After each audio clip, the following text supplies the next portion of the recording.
Bismillahirrahmanirrahim. Assalamualaikum warahmatullahi wabarakatuh. Alhamdulillahil alamin alladzi bi ni'matihi tatimmu shalihat. Shalli wa sallim ala hadzal nabiyil karim Muhammadin sallallahu alaihi wasallam wa ala alihi wa ashabihi sahibul fadail wal karamat. Asyhadu an la ilaha illallah wa asyhadu anna Muhammadan abduhu wa rasuluh. Allahumma salli ala sayyidina Muhammad wa ala alihi wa ashabihi ajma'in. Amma ba'd. Ya ayyuhan nas wa ya ayyuhal hadirun, ittaqullaha haqqa tuqatih wa la tamutunna illa wa antum muslimun. Qala Allah Ta'ala fil Qur'anil Karim, a'udzu billahi minasyaitonir rajim. Bismillahirrahmanirrahim. Ya ayyuhalladzina amanu kutiba 'alaikumus shiyam kama kutiba 'alal ladzina min qablikum la'allakum tattaqun. Wa qala nabiyyuna fi hadits syarif an Hakim an Muawiyah an Nabi anna rajulan sa'ala Nabi sallallahu alaihi wasallam ma haqqul mar'ati 'ala az-zawj faqala ayyuha idza fa'alat wa ayyasuha idza qasat wa an la yadrib wajha wa la yuqabbil wa la yahjur illa fil bait. Sallallahu alaihi wa sallam. Sidang jamaah subuh yang dirahmati Allah, kembali kita akan melanjutkan pengajian kita tentang fikih ahwal syakhsiyah bab nikah. Kita usahakan sampai ke talak, kalau tidak ya nikah saja. Nah, pertemuan sebelumnya kita sudah melihat tentang rukun, dan bisa kita sampaikan bahwasanya pelaksanaan akad nikah di negara Republik Indonesia ini itu berdasarkan mazhab Syafi'i. Jadi kalau ditanya di KUA itu mazhab apa yang dipakai sebenarnya? Jadi di KUA itu mazhab Syafi'i, karena banyak hal nanti yang berhubungannya memang dengan Syafi'i. Sebelumnya rukun nikah kita sudah melihat kepada yang paling penting, sirah, al-ijab wal qabul. Itu yang paling banyak ditakutkan oleh orang yang akan menikah. InsyaAllah pada pagi yang berbahagia ini kita akan melihat satu hal yang paling banyak masalah, wali. Permasalahan wali. Permasalahan wali banyak di tengah masyarakat kita. Ketika hendak menikahkan anak itu, langsung dikatakan, saya wakilkan sajalah kepada tunggu, ataupun diwakilkan kepada penghulu, ataupun diwakilkan kepada kepala KUA. Di orang tua datang ke kantor KUA itu, langsung berjumpa dengan kepala KUA, mengatakan, ini Pak, tolong anak saya lah, kiban-kiban dulu pernikahan ini. Penikah aja belum? Oh hancur. Pakon hancur. Alasan berbagai macam, beginilah, berogilah kan. Itu sebenarnya alasan pemula saja. Alasan di depan. Ternyata alasan di belakang bukan itu nanti. Jadi kalau makin dikejar, maka orang akan mengatakan, ilon kiban, kadang-kadang kan. Ini sudah mulai masuk ke alasannya. Jadi kita tanya, kadang-kadang itu. Kena dengar, anak tepuk, itu malam rupanya tidak solat. Jadi banyak orang tua, dan mungkin pemahaman yang berkembang di tengah kita. Ayah kalau tidak solat, itu tidak boleh menikahkan anaknya. Sehingga harus diberikan wakilah kepada orang lain. Ini kadang-kadang mengherankan. Faktornya macam-macam. Ada faktor pemberian wakilah itu dikarenakan ditakut-takuti. Siapa yang menakut-nakuti? Sebagian besar saya katakan tokoh agama. Tengku punya gampang yang pegang yang tengah orang buat nikah. Jok wakilah dia baru. Pun jok wakilah pakai karena perkara itu tadi. Ya kan, perkara kadang-kadang tidak salah. Ujung-ujungnya itu di dalam hukum disebut dengan fasik. Di pagi ini kita akan membahas tentang fasik wali, hukum wali fasik. Jadi ada dikatakan orang yang tidak sholat itu fasik. Orang Aceh menyebutkan fasik. Ini fasik, ini bukan fasik sendiri. Jadi apa sebenarnya fasik dan bagaimana kedudukan fasik ini? Apakah kalau seandainya ada orang yang memaksakan diri misalnya, ataupun sudah terjadi itu walinya fasik, ini bagaimana? Apakah wali fasik itu sah menikahkan ataupun tidak? Kemudian kenapa kami mengatakan bahwasanya pelaksanaan akad nikah di negara Republik Indonesia ini kita katakan bermadzhab Syafi'i? Karena seorang anak itu tidak bisa menjadi wali ibunya dalam pernikahan. Seorang anak tidak bisa menjadi wali ibunya dalam pernikahan, dan itu hanya dalam mazhab Syafi'i. Dalam kompilasi hukum Islam KHI ya, yang menjadi pegangan di kantor pusat agama ada KHI, dipegang juga KHI. Itu urutan perwalian. Siapa urutan perwalian? Ada 22 orang. Urutan perwalian itu ada 22 orang. Yang pertama ayah, yang kedua kakek, yang ketiga ada saudara kandung. Urutan ke-22 kepala KUA, hakim. Jadi kalau ditanya kepala KUA-nya wali nomor berapa? Nomor 22, nomor kenicik.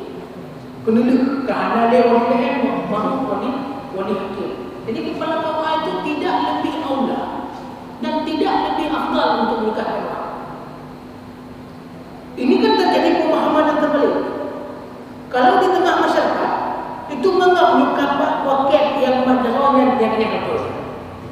Tahu nikah dengan boleh pernikahan wakil punya apa ataupun yang pernikahan itu. Yang lebih hebat lagi, ada orang memilih wali ini dengan alasan kahoi. Nyoba wakilnya don yang pernikahan merupakan kahoi don Jokowi.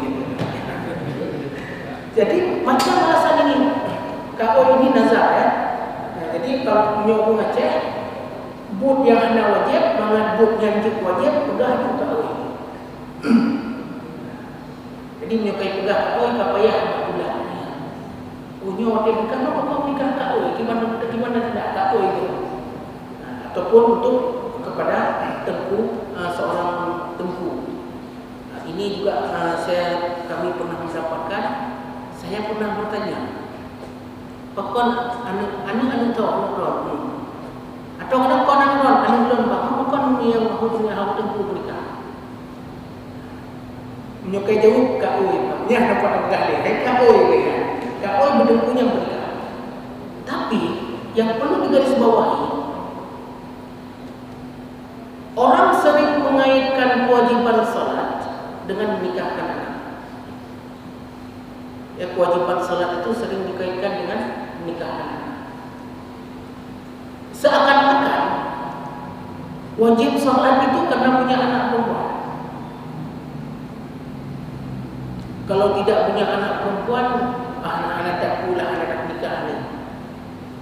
Tapi kalau punya anak perempuan, nampaknya kenapa? Karena ini yang sering dijadikan alasan. Sewaktu kita tanya, kenapa tidak menikahkan aja sendiri, Pak? Ustaz, sholat saya masih belum. Saya tanya, ini sholat ini wajib karena mau menikahkan anak atau memang kewajiban dasar pribadi kita? Dan perlu kita sampaikan, sholat itu wajib. Punya anak perempuan, tidak punya anak perempuan, wajib sholat. Menjadi wali untuk menikahkan orang ataupun tidak menjadi wali untuk menikahkan orang, wajib sholat. Jadi sholat itu kewajiban yang fardu ain, tidak berkaitan dengan menikahkan anak ataupun. Nah, di dalam mazhab yang membedakan fasik dan tidak fasik ini hanya di dalam mazhab Syafi'i. 3 mazhab, Maliki, Hambali, Hanafi, itu tidak memasukkan ada syarat fasik pada wali. Ini yang jadi permasalahan. Kalau dikatakan bagaimana? Kalau dilihat kepada peraturan itu disebutkan salah satu syarat wali itu adalah adil. Salah satu syarat wali itu adalah adil. Fasik tidak fasik, itu yang dilihat fasik tidak fasik orang yang dinilai adalah zahirnya. Yang dilihat fasik tidak fasik itu adalah zahirnya. Dia secara kelihatannya salatnya ada, maka itu tidak dianggap orang itu fasik. Zahirnya tidak dilihat sampai ke batinnya. Oh, di rumah ada salat. Secara kita lihat dalam masyarakat orangnya baik. Itu berarti kalau sudah seperti itu tidak dikatakan orang yang fasik. Fasik itu orang yang melakukan dosa besar, fasik juga disebut. Kalau kita melihat ke Quran, Fir'aun itu disebut juga dengan kaum yang fasik. Jadi penyebutan fasik itu umum. Orang yang melanggar perintah-perintah Allah yang besar itu juga fasik. Orang yang melanggar perintah-perintah Allah yang kecil juga fasik. Orang yang terbiasa dengan dosa kecil juga itu disebut dengan orang yang fasik. Maka oleh karena itu ada sekitar 7 pendapat. Lebih kurang ada 7 pendapat tentang fasik wali, tentang hukum fasik wali. Dari 7, 4 punya Syafi'i. Dari 7 pendapat, 4 pendapat nanti punya mazhab Syafi'i. Pendapat yang pertama,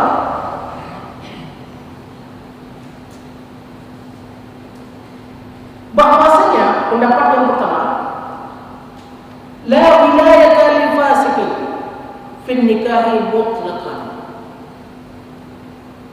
Wa hadha huwa al-mu'tamad fi madhhab asy-Syafi'iyyah wa ihda riwayataini an al-Imam Ahmad wa 'alayha al-madhhab.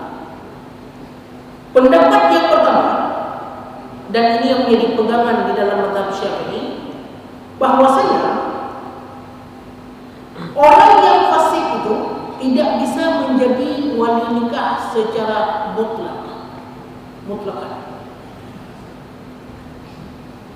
Dan ini pendapat muktamad. Arti pendapat muktamad, pendapat yang paling kuat di dalam mazhab Syafi'i ini dia. Dan ini yang banyak berkembang di tengah masyarakat. Ini juga salah satu riwayat dari Imam Ahmad bin Hanbal, salah satu riwayat, bukan riwayat yang pertama dari beliau.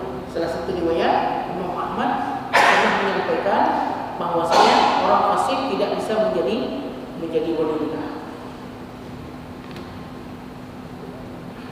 Yang kedua,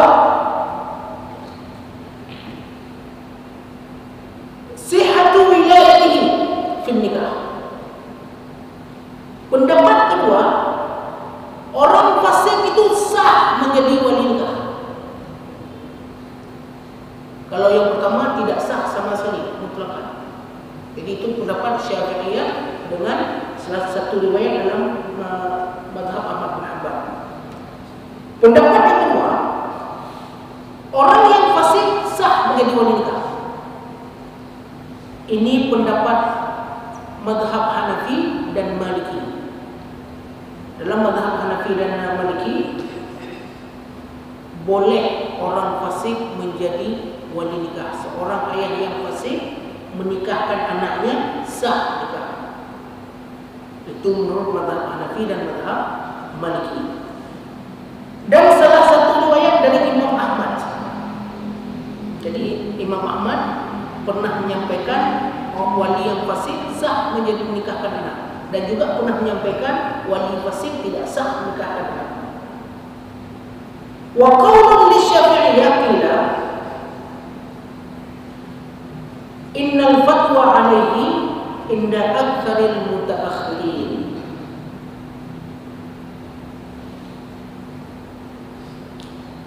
Di dalam mazhab Syafi'i dikatakan bahwasanya pendapat sah wali fasik menjadi wali nikah itu juga pendapat yang difatwakan oleh ulama mutaakhirin dalam mazhab Syafi'i. Bahkan disebutkan aktsarul mutaakhirin. Jadi ulama-ulama mutaakhirin itu lebih memfatwakan kalau wali yang fasik itu sah. Siapa misalnya? Nawawi. Dalam pendapat Imam Nawawi, wali fasik itu sah nikah. Itu pendapat Nawawi. Tapi bukan pendapat yang muktamad di dalam mazhab Syafi'i. Pendapat yang muktamad di dalam mazhab Syafi'i, wali fasik tidak sah menikahkan anak secara mutlak. Jadi ini kita tahu perbedaannya. Kalau pendapat muktamad berarti yang jadi yang paling dipegang. Nah, yang paling dipegang dalam mazhab Syafi'i, wali fasik tidak sah menikahkan anak. Kalau menurut mazhab Hanafi dan Maliki, wali fasik boleh menikahkan anak, dan begitu juga ada fatwa dari ulama mutakhirin dalam mazhab Syafi'i. Illa anna al-mashhur min madhhab al-Malikiyah anna 'adam al-fasqi syartul kamal. Yang masyhur di dalam mazhab Maliki bahwasanya fasik dan tidak fasik itu merupakan syartul kamal, syarat kesempurnaan. Merupakan syarat kesempurnaan. Bukan syarat mutlak. Jadi itu adalah syartul kamal saja. Sebagai contoh yang lain untuk kita pahami syartul kamal ini,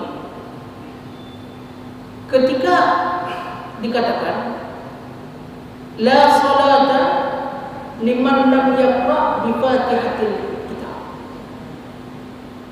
La salata liman lam yaqra bi Fatihatil Kitab. Kalau kita tanya apa makna la salata liman lam yaqra bi Fatihatil Kitab? Apa artinya? Ya kan? Maka orang akan mengatakan tidak sah salat bagi orang yang tidak membaca Al-Fatihah. Ya kan? Hampir semua kita di sini seperti itu.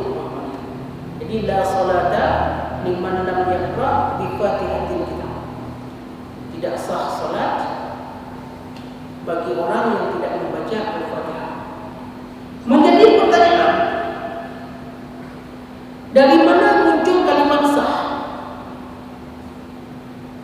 Padahal teks hadisnya la salata liman lam yaqra, kan gitu. Apa artinya?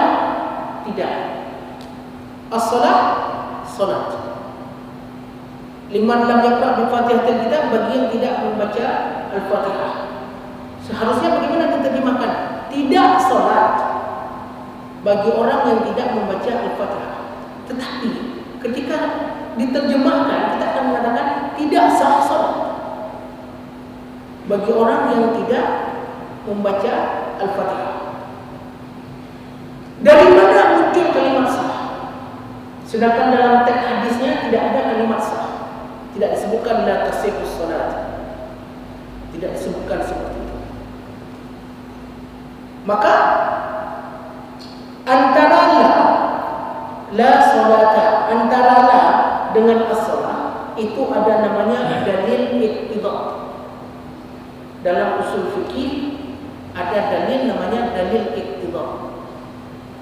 Apa itu dalil iqtida? Dalil iqtida itu adalah dalil yang harus dihidupkan, yang harus diadakan dia supaya pemahaman itu tepat dan benar. Dalam mazhab Syafi'i antara la dengan salah itu as-sihah ataupun as-sah, sah ya. Jadi antara la dengan as-salah itu sah. Jadi tidak sah salat, antara la dengan salat ada sah. Itu dalam mazhab Syafi'i. Kalau dalam mazhab Hanafi kamal, sempurna. Jadi dalam mazhab Hanafi tidak sempurna salat bagi orang yang tidak membaca Al-Fatihah. Beda kan? Kira-kira beda nggak pemahamannya? Tidak sah salat bagi yang tidak membaca Al-Fatihah. Satu lagi, tidak sempurna salat bagi orang yang tidak membaca Al-Fatihah.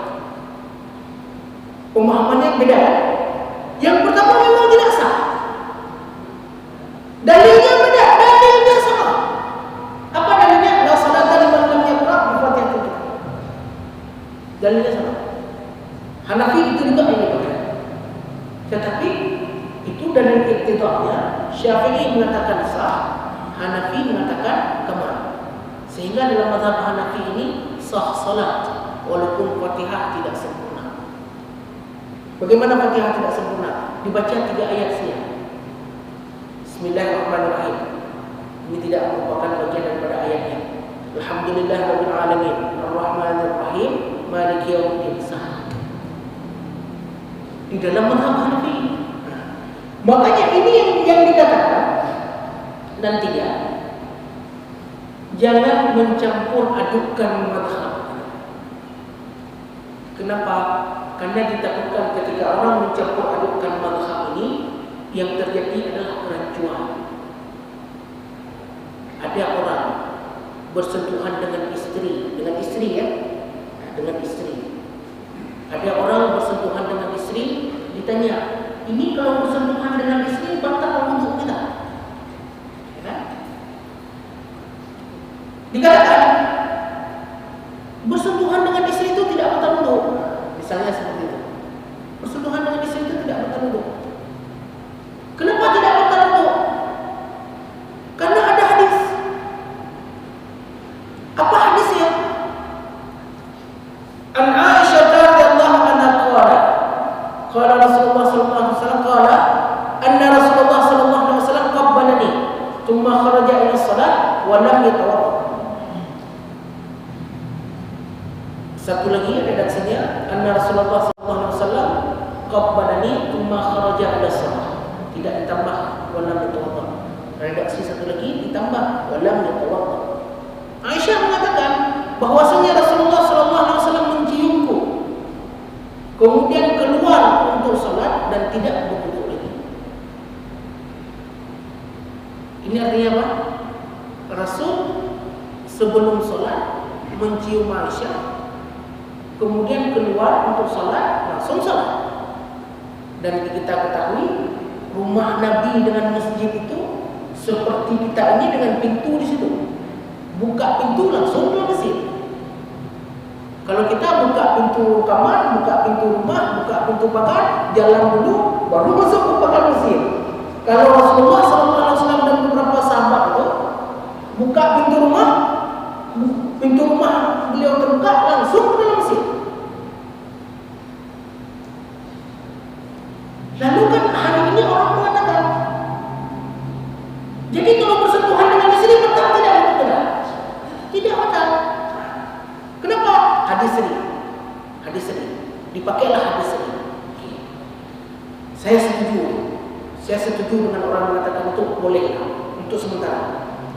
Lalu kita tanya, ini silakan jawab.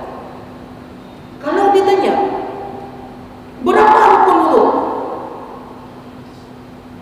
Kalau misalnya kami tanya ini, ya saya tanya ini, berapa rukun wudu? Berapa rukun wudu? 6. 6. Ada yang 4. Ada yang 4 di sini. Rukun wudu. Rukun wudu yang pertama niat, ya kan? Yang kedua membasuh muka. Yang ketiga tangan sampai ke siku. Yang keempat kepala. Yang kelima kaki. Yang keenam tertib. Ada yang lain? Ada yang lain? Yang lebih dari 6-nya? Ada yang lebih dari 6? Atau yang turun dari 6? Yang 6 berapa? Yang lebih 6, yang turun 6. Ada? Berarti dah kapal dirinya sepakat nama. Sepakat? Ya? Sepakat? Kalau semua orang dalam masjid ini sepakat rukun wudu itu 6, yang seperti yang saya sebutkan tadi 6, maka bersentuhan dengan di situ batal.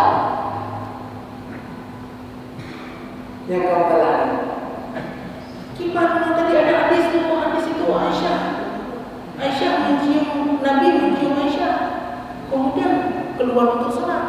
Nah sekarang kita lagi dikatakan bersentuhan dengan istri batal. Kalau rukun wudu 6 tadi batal. Tapi kalau rukun wudunya bukan 6 tadi, itu mungkin belum tentu batal. Belum tentu batal. Tapi kalau rukun wudunya yang 6 tadi seperti itu batal. Kenapa batal? Karena itu tata cara berwudu dalam mazhab Syafi'i.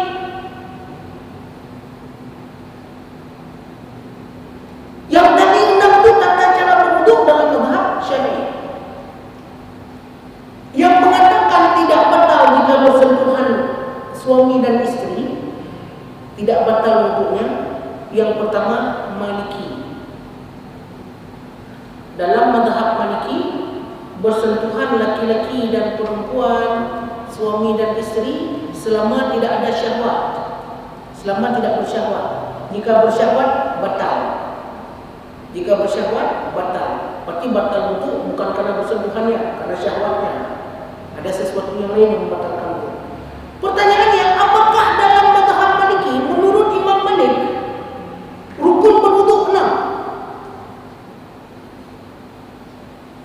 Kadang itu ya, yang menurut Imam Malik, ya ada itu. Makanya aneh, gitu. Kadang-kadang kita aneh. Ordung lumayan manusia ini, kote mati dengan Maliki. Ini kan bercampur tadi. Kita berwudu dengan Syafi'i, dengan metodenya Imam Syafi'i, tapi waktu batal ambil Imam Maliki. Ini yang dikatakan dengan talfiq. Ini yang dikatakan dengan mencampur aduk. Kenapa kita katakan mencampur aduk? Ini seakan-akan nanti jangan sampai ini pelaku nyokap. Begini cara mudahnya. Ini kita ambil buat imam saja nih. Seakan-akan Imam Syafi'i dan Imam Maliki itu hidup di tengah kita, paduanan. Ya kan? Seakan-akan dua-duanya ada. Kita tanya ke Imam Syafi'i, wahai Imam Syafi'i, saya kalau bersentuhan dengan istri saya batal enggak? Imam Syafi'i mengatakan batal. Oh kebetulan kita juga pahamnya kalau bersentuhan, maka kita katakan kata mana dari Imam Syafi'i. Kita ditanya ke Imam Malik, wahai Imam Malik, kalau bersentuhan dengan istri batal enggak?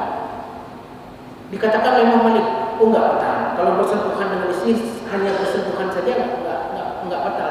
Tanpa ada kain, hanya lepek, bersentuhan kulit dengan kulit kemudian langsung, batal nggak? Nggak batal. Lalu kita katakan, oh kalau begitu saya ambil saja punya Imam Malik ini. Saya kalau nyoba untuk bagian ini saya sudah Imam Malik saja lah. Kemudian Imam Malik bertanya balik Imam Malik. Coba kasih nampak dulu bagaimana cara berwudu. Yang ditanya oleh Imam Malik. Kita nampakkanlah cara berwudu. Ini air kita ambil, tangan kita, muka, tangan, kepala ini saja. Ya kan? Telinga, kaki. Seperti lazim kita berwudu. Maka Imam Malik mengatakan, oh ini tidak. Nah, ketika kita perlihatkan cara kita berwudu tadi, maka Imam Malik mengatakan, oh kalau seperti itu cara berwudu, nggak sah wudunya.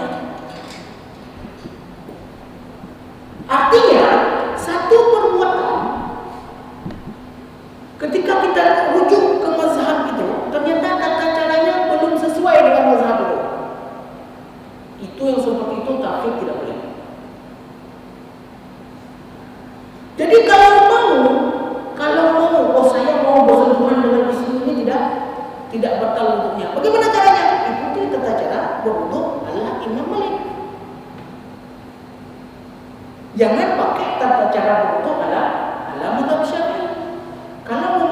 Kalau kita berwudhu dengan ala mazhab Syafi'i, batal bersentuhan dengan istri. Supaya tidak batal bagaimana? Pakai metodenya Maliki. Apa namanya? Kalau rukun wudu tadi 6 ya kan?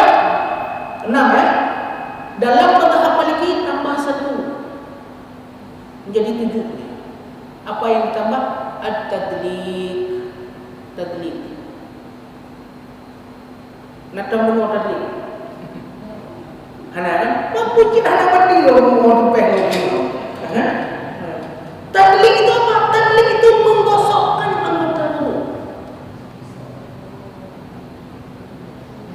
Jadi hanya tepung temayang. Nah, wakil tepung temayang nyokot iya, ya kan? Hana tep lagi nyawa benda. Tep, selesai. Waktu kaki ada yang benda. Hantep. Kalau mengambil Maliki, maka harus digosok. Semua anggota wudu harus digosok. Kaki pun harus digosok kaki. Sela kaki harus digosok. Itu tadlik. Secara mazhab Maliki. Kemudian berkumur-kumur itu wajib, bukan sunat. Berkumur-kumur, beristinsyaq. Jadi istinsyaq wal istinsyaq itu wajib, bukan sunat. Kemudian kepala ketika dibasah tidak boleh begini saja, tapi harus dibasahkan. Tapi dia paling kurang setengahnya. Jadi keseluruhan kepala itu harus dinolong semua.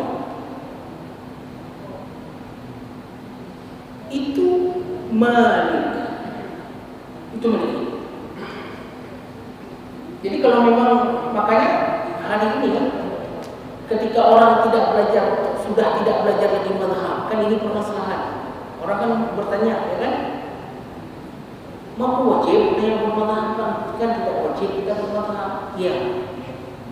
Kalau ditanya tidak wajib bermazhab, iya tidak wajib. Tetapi untuk membenarkan apa yang kita lakukan, sunatullah di atas dunia ini tidak sangat sulit kita berbuat mazhab. Itu menjadi sunatullah. Kalau dibagi kan, kalau dibagi Afrika itu rata-rata Maliki. Masuk ke bagian tengah itu rata-rata adalah Hanafi. Ya, ke atas sedikit itu Hambali. Kita di ujung, kita kan di ujung juga kalau kita dunia kita buka kan, kita di ujung Asia ke ujung ini rata-rata adalah Syafi'i. Itu secara pemahaman mazhab. Jadi sulit untuk kalau kita katakan hari ini alah usahlah kita memakai mazhab, sulit. Karena kenapa? Karena metode dalam ibadah kita itu sudah ditentukan sebelumnya. Sudah dibuat. Kata caranya begini itu yang kita ikut. Dan kita mewarisi dari guru-guru kita tata cara sholat, tata cara berwudu, itu rata-rata secara syar'i kita warisi. Dengkui pun adanya jangan pun semaya itu dengan tata cara mazhab Syafi'i. Maka ini perlu diperhatikan. Kalau mau mengatakan bersentuhan dengan istri tidak batal wudu karena ada pendapat, ditanya tidak batal wudu pendapat siapa? Karena hampir semua masalah itu ada dalam mazhab. Kalau bukan Maliki, Hambali dia. Kalau bukan Hambali, Syafi'i dia. Kalau bukan Syafi'i, Hanafi dia. Ada, itulah yang dikatakan yang pertama. 4 mazhab pertama itu jarang sekali keluar dari 4 mazhab. Jarang sekali. Mungkin nanti ada satu-satu masalah yang tidak pernah diceritakan di dalam 4 mazhab. Pembayaran zakat. Zakat fitrah boleh dengan uang, tidak boleh dengan uang. Hari ini hampir seluruh Aceh ribut masalah zakat fitrah, boleh dengan uang, tidak boleh dengan uang. Tapi pertanyaannya, kalau orang bayar dengan uang atau orang bayar bukan dengan uang dengan beras, keluar dari mazhab tidak? Jawabannya, orang yang bayar dengan uang tidak keluar dari mazhab. Orang yang bayar dengan beras tidak keluar dari mazhab. Orang yang bayar dengan uang juga tidak keluar dari mazhab. Cuma mazhabnya bukan Hanafi, ya mazhab jumhur. Karena kenapa? Karena secara jumhur ulama Syafi'i, Hanafi, Syafi'i, Maliki, Hambali itu kalau ditanya zakat fitrah wajib dengan apa? Dengan barang makanan. Bukan zakat fitrah ya, zakat fitri. Kadang-kadang ada orang yang salah. Jadi antara fitri dengan fitrah itu jauh. Jadi zakatul fitri, ni orang Aceh hendak fitrah ya. Padahal fitrah dengan fitri itu jauh. Fitrah itu fitri, misalnya Idul Fitri, ya kan? Hari raya kita Idul Fitri. Itu banyak orang mengatakan kembali kepada kesucian. Kalau menurut hemat saya itu salah. Idul Fitri bukan kembali kepada kesucian. Tapi kalau Eid itu Eid jamaknya ayat. Bukan out. Bukan audon dia. Audon yang kembali. Tapi Eidul jamaknya ayadun, itu artinya ulang tahun. Hari raya. Fitrah itu artinya makan. Jadi Idul Fitri itu apa? Hari raya makan. Jadi kalau ditanya Idul Fitri itu apa artinya? Hari raya makan. Bukan kembali kepada kesucian. Hari raya makan. Ini itu jawabannya ayat, artinya ayat. Fitrah, fatarah itu artinya makan. Kalau makan lagi apa masalah? Futur. Bukan fitrah. Kalau fitrah itu artinya suci. Kalau kita rujuk kepada kamus, fitrah itu artinya suci. Fitrah. Tapi kalau fitri itu artinya makan. Jadi Idul Fitri itu artinya hari raya makan. Makanya kan disunatkan kan? Sebelum sholat disunatkan apa? Makan dulu. Karena memang hari raya makan.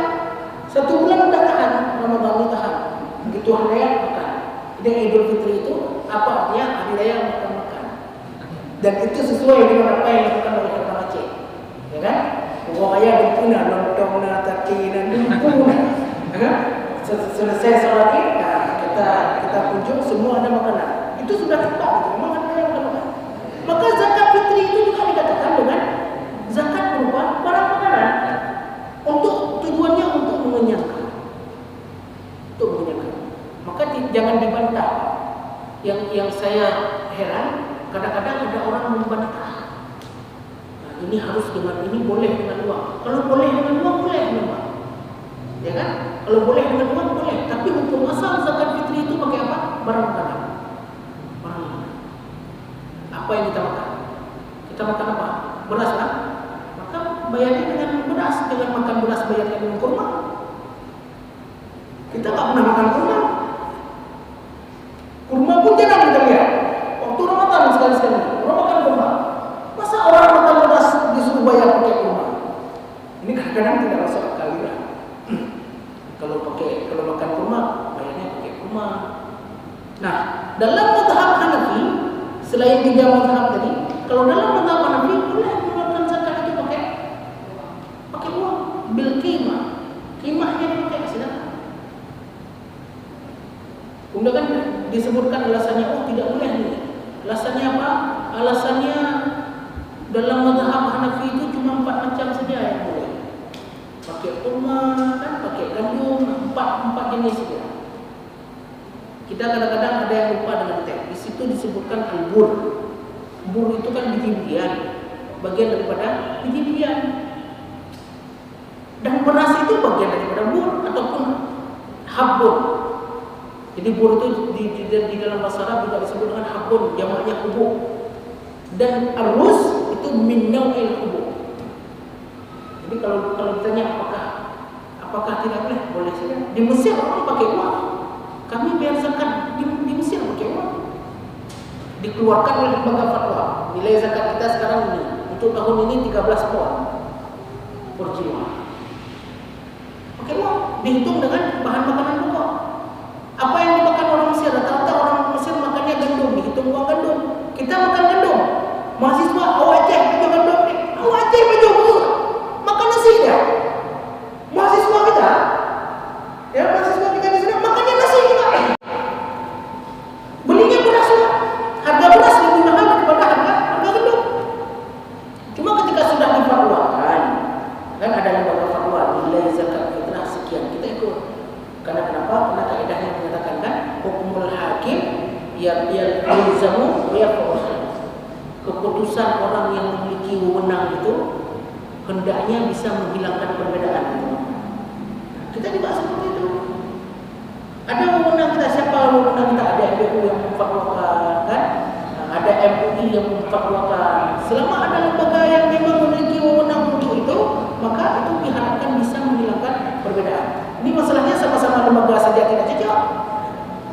MUI mengatakan boleh, MBU mengatakan tidak. Yang kita yang umum mengatakan, ya. Cuma ini jangan menjadi permasalahan, menjadi polemik di tengah masyarakat.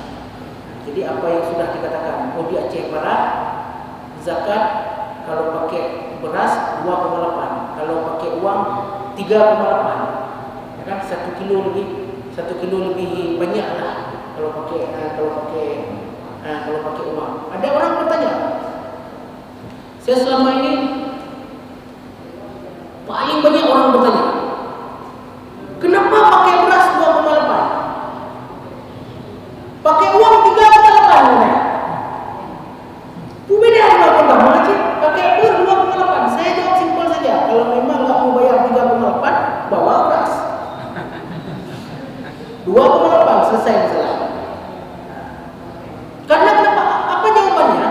Jawabannya 2,8 itu berdasarkan mazhab Syafi'i. Jadi di dalam mazhab jumhur, ya, dalam mazhab Syafi'i dan mazhab jumhur, Syafi'i, Maliki, Hambali, zakat dikeluarkan dengan bahan makanan yang dimakan dengan kadarnya diambil 2,8. 2,8 itu sudah sangat tinggi. Bukan 2,5, 2,5 itu tinggi. Kita ambil 2,8 kira. Kalau dalam mazhab Hanafi, kadar zakat itu adalah 3,8. Boleh dibayar dengan qimah. Dengan qimah itu dengan nilainya ataupun dengan uangnya. Maka adalah kesimpulan kalau bayar pakai uang, takarannya 3,8 itu adalah mazhab Hanafi. Kalau bayar pakai beras itu adalah mazhab Syafi'i, mazhab jumhur itu 2,8. Tapi kalau kita lihat nanti fatwa-fatwa orang di Timur Tengah, itu biasanya bayar pakai uang dengan kadarnya misalnya di Mesir 2,8. Kalau kita lihat kadar 2,8 ini berarti sama dengan kadar yang mazhab Syafi'i 2,04 kg. Bayarnya pakai apa? Pakai uang. Saya lanjutkan. Jadi kalau pendapat yang pertama tadi masalah wali wasit ini tidak sah wali wasit menjadi wali. pendapat yang kedua sah. Ya, pendapat yang kedua sah. Pendapat yang ketiga,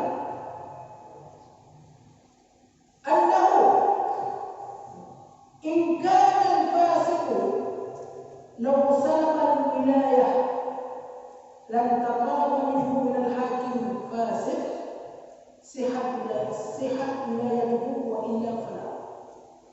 Pendapat yang ketiga, apabila seorang wali yang fasik diambil hak perwaliannya itu diberikan kepada hakim. Diambil hak perwaliannya itu diberikan kepada hakim yang ternyata hakimnya itu fasik juga. Ini wali fasik kalau boleh kan diambil ini nggak boleh diambil karena fasik. Diambil diberikan kepada hakim yang ternyata hakimnya fasik. Ya, maka sah perwaliannya. Sah perwalian wali fasik. Wali fasik dia boleh tunjuk ke hakim, yang hakim juga fasik juga hakimnya fasik. Maka kalau seperti itu keadaannya, maka sah perwalian orang fasik. Wali fasik sah wali. Wa illa fala. Tapi kalau keadaannya misalnya wali yang fasik diberikan berpindah kepada wali hakim yang tidak fasik, maka itu yang sah adalah wali hakim yang tidak fasik.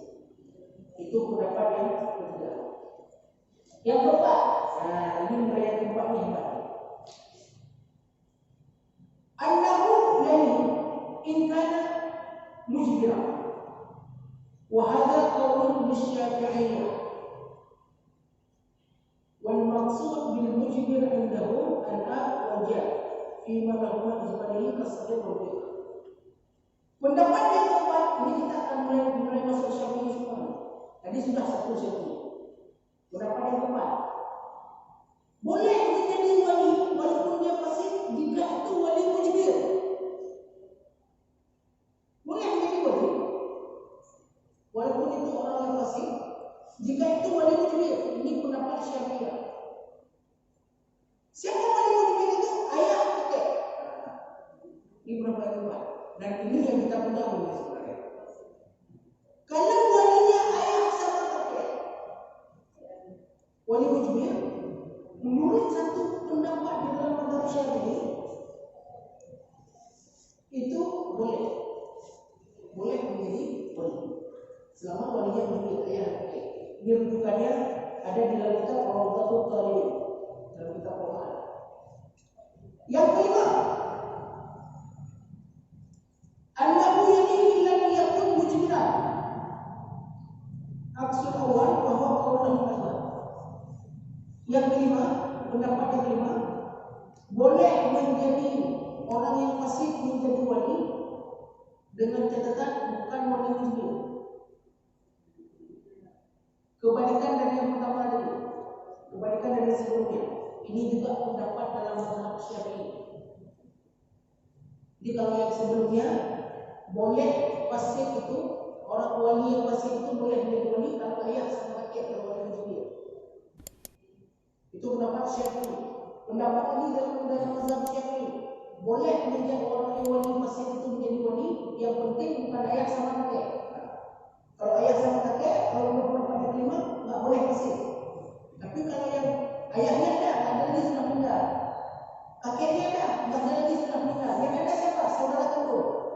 Cuma kalau anak ada yang ayah, oh itu, menurut lagi tak boleh karena bukan wali mujbir. Yang keenam,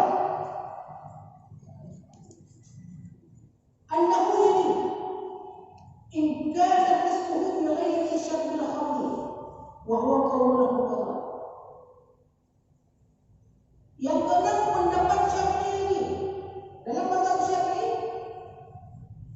orang fasik sah menjadi wali dengan catatan bukan fasik karena minuman keras. Kalau peminum tidak boleh. Pendapat kedua. Jadi fasik itu kan macam-macam. Fasik itu pelaku dosa besar, minuman keras pelaku dosa besar, berzina pelaku dosa besar. Tapi kalau berzinahan nanti memiliki ada hukum tertentu. Ini pelaku dosa besar, bukan minuman keras.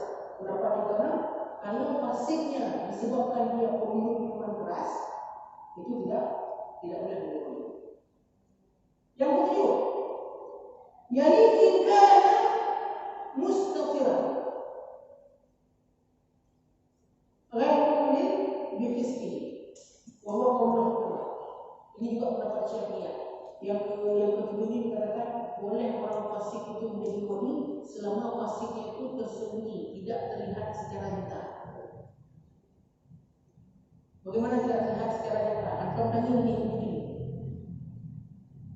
Antum tanya kita ada orang tanya seperti itu. Kan? Kalau orang udah perawi hadis, kalau dalam hadis kencing berdiri itu menjadi cacat dalam riwayat hadis. Itu kalau orang dalam hadis itu menjadi cacat. Pernah lihat apa salah dia? Itu tangan doang kawan. Jangan ada jawab. Ada mandung tingginya dokter handong. Semua masih kita sebenarnya tempat yang ini kan tempat apa kencing itu harus duduk tidak. Semua tempat buang air kecil kita sebenarnya yang begini. Maka kalau itu menjadi penilaian, kan? Maka nggak ada orang yang bisa menilaikan hadis. Itu menjadi cacat penilaiannya sampai seperti ini. Nah, yang paling banyak difatwakan bahwasanya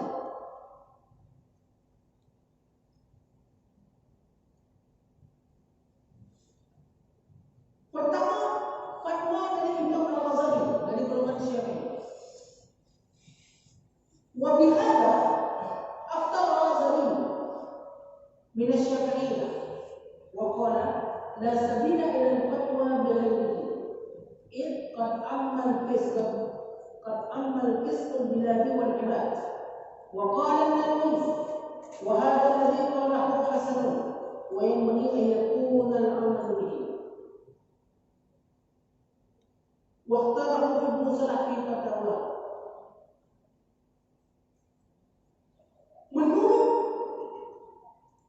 Syafi'iyah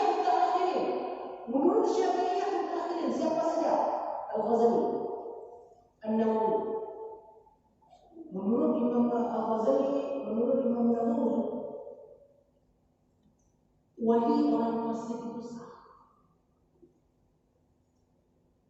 Karena kenapa? Kalau Al-Ghazali mengatakan la sabila ila fatwa, tidak ada cara untuk kita berfatwa selain mengatakan ini. Kita tidak bisa menyampaikan fatwa bahwasanya orang fasik itu tidak sah menjadi wali. Bahkan kita harus fatwakan orang fasik itu sah menjadi wali. Kenapa? Karena amal fasik. Karena fasik itu sudah merata. Hampir semua orang fasik. Baik di negeri, bilad atau bilad itu negeri. Baik di negeri di dalam negeri ataupun hambanya. Orangnya hampir semua orang fasik. Karena susah sekali menjadi orang yang tidak fasik. Apa contohnya? Orang yang terbiasa dengan dosa kecil itu fasik. Ikan pun, halo Pak Tuan. Ada aku mau timbang, padahal dia rumah balik pulang dah. Mana dia udah? Mana dia udah? Kau ada baju ni? Terima dia orang baik.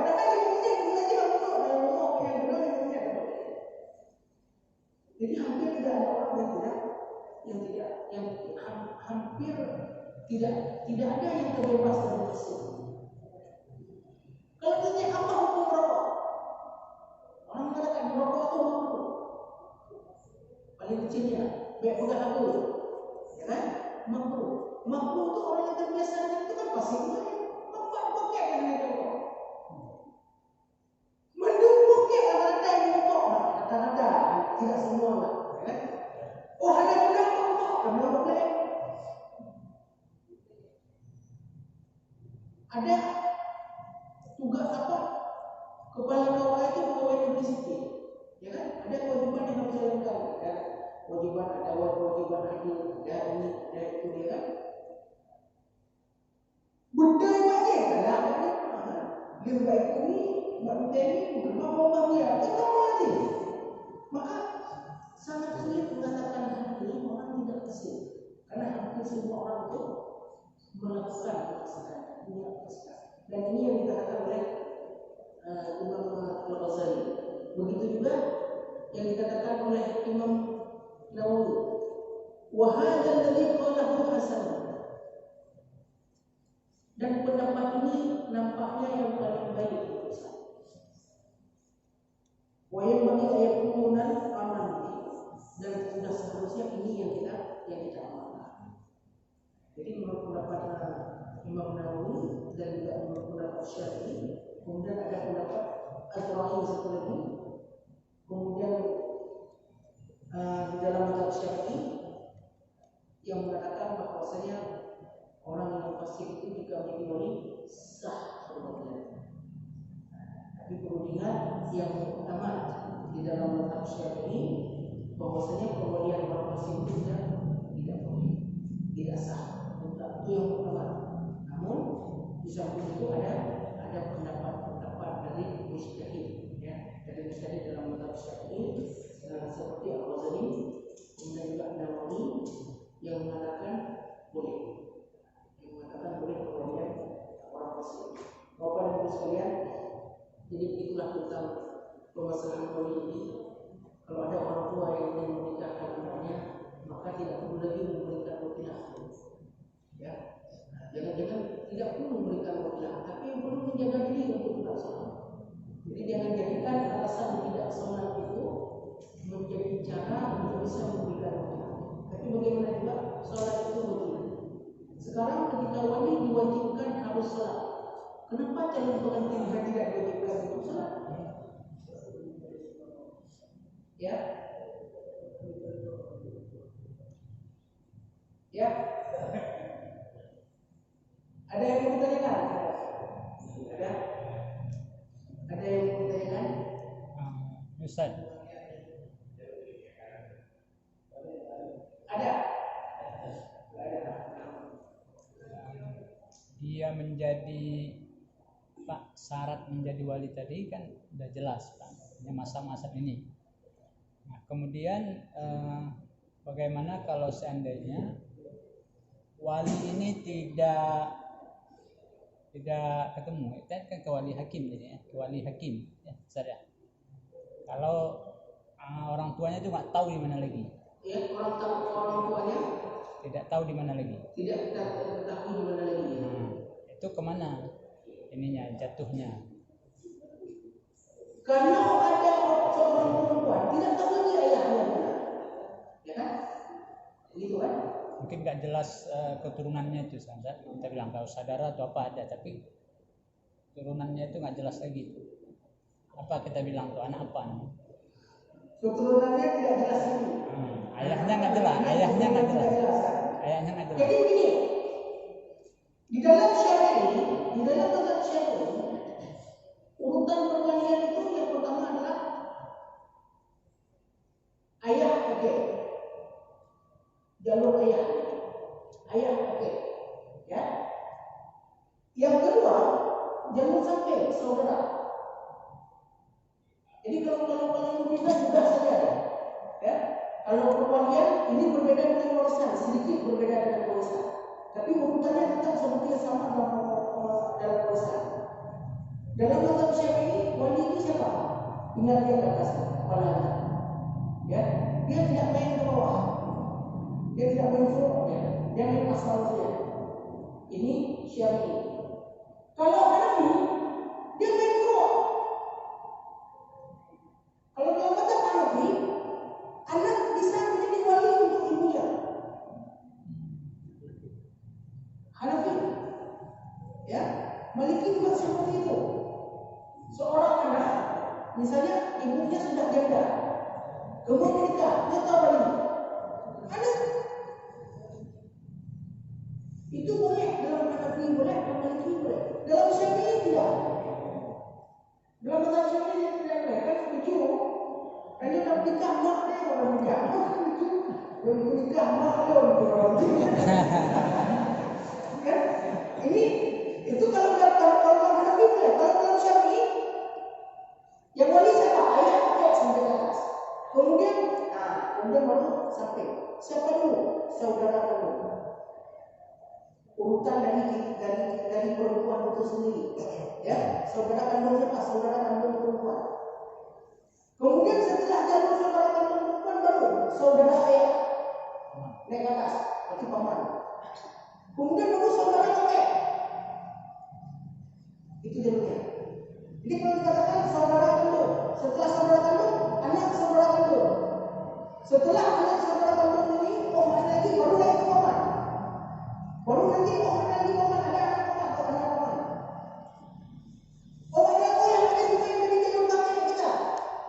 Sudah dua buku lah kita katakan.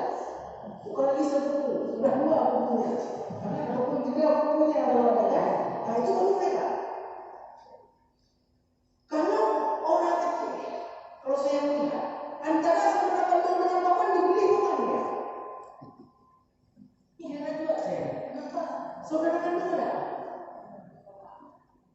Tapi bapak Allah yang buka. Makanya banyak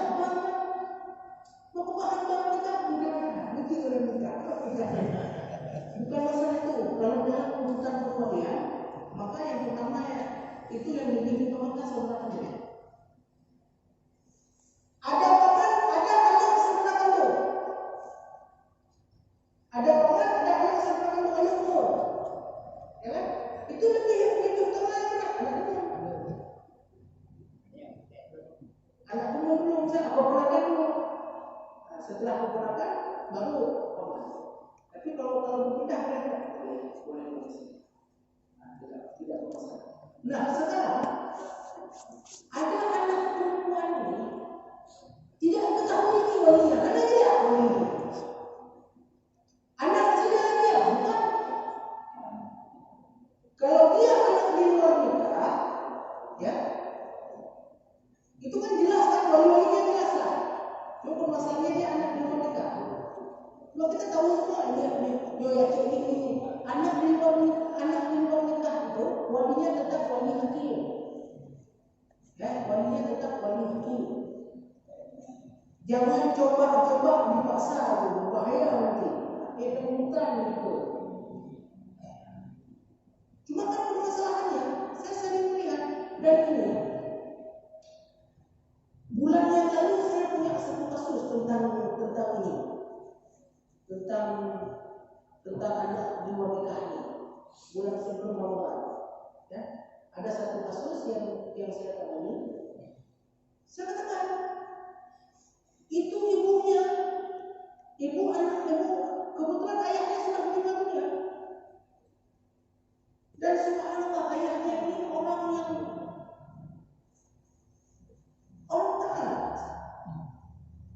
taat. Memang beliau bertobat. Dia bertobat dan nampaknya dari tanda-tandanya memang husnul khatimah orang ini. Di masjid tidak pernah tinggal, malah mengadahnya menyebabkan waktu kadang kubur sini menanyakan dia karena dia di rumah. Begitulah keadaannya. Sangat luar biasa. Ternyata anak pertama anak itu, anak wanita. Ibunya datang, menangis ibunya. Pertama menangis dengan saya. Janganlah kasih tahu saya tidak. Kenapa harus disembunyikan? Itu kan dosa kita besar. Siapa orang yang tidak punya dosa? Semua kita punya dosa. Jadi kalau Nabi mengatakan setiap anak Adam itu ada dosa. Tapi dikatakan wa khairul khawatimina at-tawwabin, dan sebaik-baik orang yang pernah melakukan kesalahan itu adalah orang yang bertobat. Itu yang kita sampaikan. Kemudian akhirnya akhir ceritanya, oke, kenapa anak harus tahu? Karena dia harus tahu masalahnya. Saya katakan kalau memang tidak berjodoh dengan calon dia ini, kalau memang nanti sang suaminya tidak menerima, berarti memang tidak ada jodohnya di situ. Cuma kan tidak bermasalah. Kalau ditanya bermasalah tak dengan anak yang diwanita ini, ada masalah. Saya katakan kepada ibunya itu yang berusaha itu sudah bertobat, alhamdulillah. Tapi anak ini tidak ada membawa dosa apapun ya. Akhirnya saya kumpulkan, saya tinggalkan.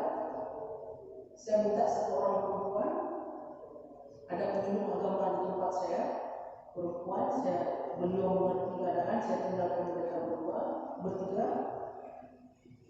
Begitu saya masuk, ibunya ini memang tidak bisa menahan, ibunya sedang menangis betul-betul menangis. Anaknya pun menangis, tapi anaknya tabah. Saya tanya bagaimana? Alhamdulillah saya sudah tahu. Iya saja. Yang paling tidak enaknya, saya tidak katakan semua, tapi kebanyakan saya dapat peristiwa itu terulang pada anak. Saya begitu tahu itu saya sudah lupa, ini nampaknya ada sesuatu dengan anak ini. Akhirnya saya tanya terus terang lah sama calon pengantin perempuan ini. Saya tanya, pernah melakukan hubungan badan? Dia mengatakan iya. Jadi peristiwa yang semestinya terjadi sama orang tua dia ternyata terulang lagi kepada anaknya. Maka anak ini, anak yang memang di luar nikah ini harus betul-betul harus bebas. Karena potensi kemaksiatan memang sudah ada. Jadi kalau makanya kita perlu sekali menjaga. Akhirnya saya panggil calon suaminya, dan itu pun yang paling banyak saya dapatkan. Hampir semua kasus yang pernah kami tangani, tidak ada yang tidak ada nikah. Ketika kita panggil suaminya, kita sampaikan keadaan istri seperti ini. Bukan? Hampir semua itu masih bersedia. Tidak apa-apa. Kenapa? Karena kita sampaikan istri tidak salah. Istri tidak salah. Dan menyampaikan keadaan yang sebenarnya sebelum akad nikah itu penting daripada setelah nikah tahu ribut. Lebih bagus bagi perempuan itu, lebih bagus tidak ada nikah, tidak ada perubahan status sekali, daripada nanti setelah nikah tahu. Begitu sudah nikah baru tahu dia, oh katanya udah enggak, ya kan? Ternyata saya sudah pernah melakukan hubungan badan dengan orang lain. Yang calon suaminya tidak tahu, itu lebih berbahaya. Tapi kalau sama-sama, dan kebanyakan yang saya dapatkan, kalau calon perempuan pernah melakukan hubungan badan itu, yang ngasih istri juga pernah. Yang ngasih istri juga pernah. Nah, maka tepat ini Allah mengatakan kan, al-khabithina lil-khabithat, wal-tayyibina lil-tayyibat. Jadi calon pasangan itu biasanya ada di perbedaan. Satu-satu saja yang kita dapatkan tidak seperti itu. Tapi biasanya kalau seperti ini keadaan calon perempuan, biasanya laki-laki pun ada seperti itu. Cuma masalahnya siapa yang berani mengaku dan siapa yang tidak berani mengaku. Itu saja. Jadi kalau ada anak yang memang sudah tidak diketahui lagi siapa ayahnya, kita setelah ini banyak tuh. Ya kan? Ayahnya sudah meninggal. Kenapa punya sunyi? Ada ayah ada, saudara kandung tidak ada ayah di Jakarta, tapi kontak hilang sampai sana. Maka untuk yang keadaan seperti itu, yang menjadi wali adalah wali hakim. Itu sama dianggap orang yang tidak memiliki wali. Wal hakim waliyun liman la waliya. Dan hakim itu menjadi wali bagi orang yang tidak memiliki wali. Jadi seperti itu. Sah tidak, kalau tadi sah tidak sahnya itu seperti apa? Kalau misalnya dia menikahkan tadi walinya itu tidak mengaku tuh, ya orang tuanya tidak mengaku anak ini seperti apa, kemudian dinikahkan oleh walinya. Nah ini katanya seperti apa itu, sah atau tidak sah? Yang ketahuan cuma orang tuanya saja. Kalau anak zina ditutupi, ya, ditutupi. Maka kalau seperti itu dosanya itu dosa orang tuanya. Kalau nikah itu pun paling kita tidak bisa mengatakan nikahnya tidak sah secara hukum, tapi itu syubhat. Itu jadi nikah syubhat. Jika suatu saat itu diketahui, maka itu harus ke hakim. Hakimnya hakim mana? Bukan lagi ketua, tapi hakimnya harus ke hakim apa? Untuk apa? Untuk diisbatkan nikah itu oleh hakim. Jika dipaksakan. Ulang lagi. Jadi kan kadang-kadang kan aneh gitu. Orang tua itu ingin menyelamatkan anak atau tidak? Kalau ingin menyelamatkan anak, maka jangan takut datang ke kepala kawasan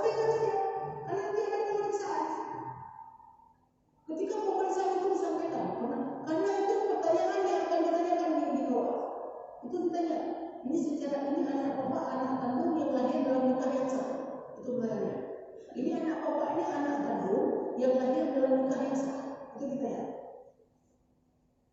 Kalau beliau berbohong, kan bertambah.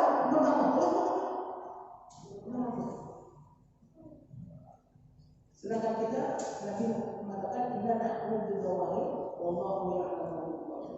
Kita menghukum secara batinnya, dan yang batin yang tidak terlihat ini hanya Allah yang tahu. Jadi mungkin kita katakan sah ataupun tidak sah nikahnya. Kalau secara syar'i kita katakan tidak sah. Secara syar'i kita katakan tidak sah. Kenapa tidak sah? Karena yang dia bukan wali. Ayah biologis dari anak zina tidak menjadi ayah hukum. Dia bukan wali. Kalau secara umum ada perempuan menikah yang dinikahkan oleh bukan walinya, apakah sah atau tidak? Kan tidak sah. Nah ada anak perempuan itu belum dianggap. Dibawa lagi, ayahnya masih ada. Dibawa lagi bertemu dengan seorang tunggu, ataupun ada tunggu pesantren besar. Sesampai di situ disampaikan dia belum menikah orang tunggu daripada orang zina. Dipernikah yang menikah orang daripada orang zina. Daripada orang berzina baru saya menikahkan. Sah apa nikahnya? Tidak sah nikah seperti itu karena masih ada wali. Masih ada ayahnya. Dan nikah tidak sah tanpa wali.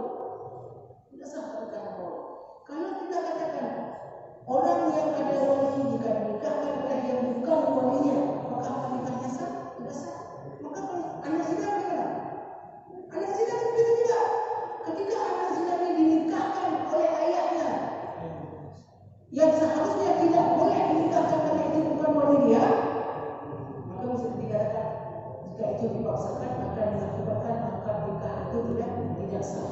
Tapi yang jadi permasalahan tidak ada yang tahu kalau akad nikah itu tidak sah, kecuali yang bersangkutan. Dan inilah yang ditakutkan dengan keadaan seperti ini terjadilah perzinahan Islam. Dan itu kalau ketika nikah yang pertama ini tidak sah, terjadi perzinahan Islam ini. Terjadi lagi sampai ke bawahnya akan berlanjut terus. Maka lebih bagus diselesaikan dosa di masa lalu kita selesaikan. Yang kedepannya jangan lagi. Yang kedepannya kita selamatkan ya, supaya memiliki hubungan yang sah yang jauh daripada anak-anak sendiri. Lebih dan kurang kami mohon maaf. Wabillahi taufiq wal hidayah. Assalamualaikum warahmatullahi wabarakatuh. Waalaikumsalam.